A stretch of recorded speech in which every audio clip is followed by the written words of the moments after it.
want to welcome you to the United Nations Commercial Library. My name is Maritina Paniaga, and I work at the Outreach and Professional Development Unit of the library. Mr. Ian Watt, Chief of the UN Library, is not able to be here tonight. He will be attending the annual meeting of the UN Libraries in Delft at the Netherlands. But he does send his greetings and a warm welcome to each and every one of you.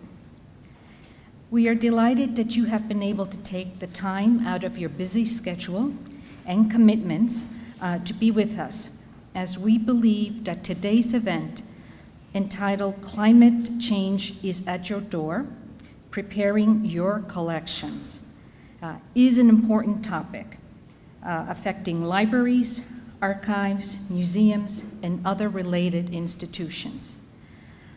But first of all, I would like to thank Metro and the Alliance for Response, New York City, for co-sponsoring and helping organize the event. Thank you so much. From Metro, I would like to thank especially Mr. Tom Nielsen.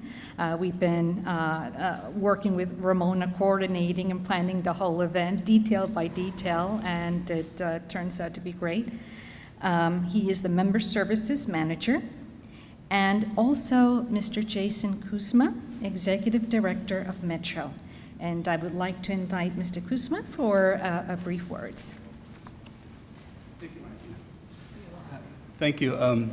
So welcome, everybody. I will keep my remarks brief because what I have to say is not nearly as important as what our panelists and speakers have to say today. So first, I would just like to formally and publicly welcome the staff and the librarians at the UN Library to Metro as institutional members.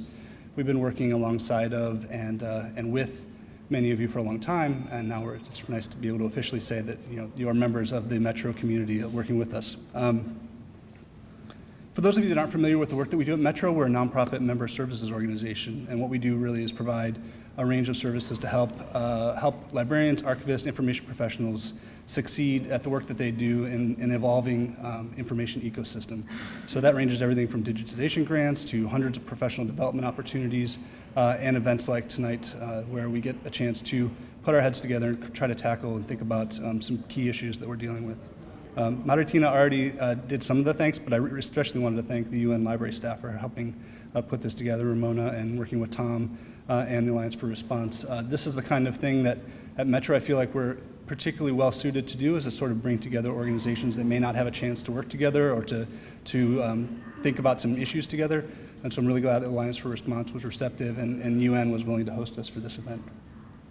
Finally, as I mentioned earlier, I would like to thank our speakers. What I have to say is clearly not as useful and important as what they will have to say. And I really wanted to thank Ramona and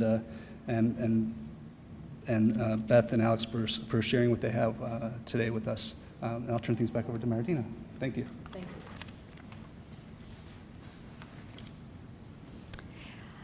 Tonight's speakers will include Mr. Maher Nasser, Acting Head of the Department of Public Information, Ms. Ramona Kors, UN Librarian in the Outreach and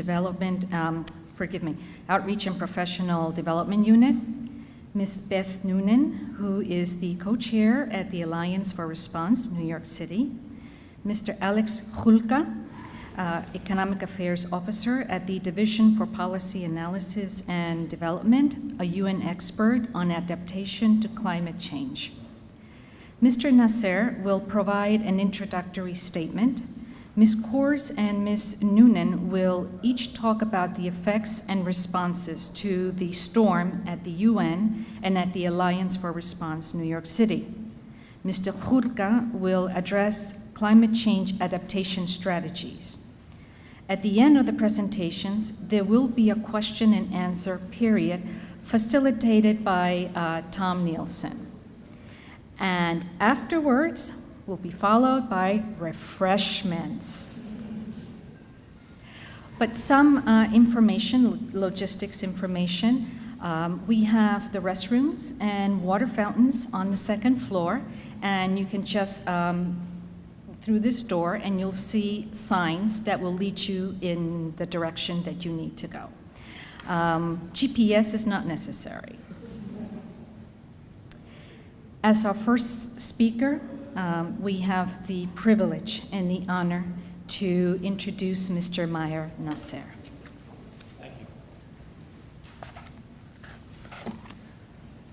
Thank you, Maritina, and welcome to the United Nations. I know that many of you are from New York, and New York is your home, but probably for some of you, this is the first time that you cross into the United Nations, which some people say it's extra territory because it's not theoretically part of the US. It's international territory. Technically, I think that's actually incorrect, but that's what some people think when they come to the UN. Welcome to the Dag Hammarskjöld Library also, which is one of the key institutional tools for us to maintain the memory of this, the heritage and the documents and the publications that this organization creates. This is the Woodrow Wilson reading room. It was a reading room in the old days, but now people are reading mainly from screens, not necessarily on tables and chairs. But it's one of the little spaces that we have for events like this one. So it's a special, beautiful design that I think it's very rarely that we use it. So to have 36 librarians come to the United Nations Dag Hammarskjöld Library on an issue of climate change, one would think, what is the connection? I think the more you look around you, the more news that you read in the media, and the more events that you see, climate change is becoming an element in every aspect of our life. And I think those of you who live in New York a few years ago will remember when Hurricane Sandy came knocking. It brought the reality that extreme weather conditions can have great and damaging impact even on big and prosperous cities as New York. You can imagine the impact that it will have or has on much poorer communities around the world. If you look now in the evening news about what's happening in Pakistan and India, where they have flooding, where at least a few hundred people have already been killed and many people have been homeless.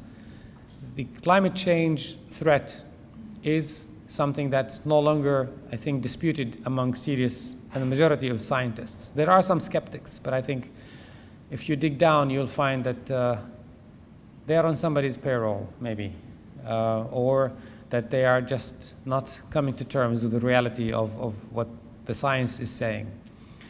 The Secretary General of the United Nations has chosen climate change as one of the key elements in his term as Secretary General from the first year he started on the job, and that was 2007.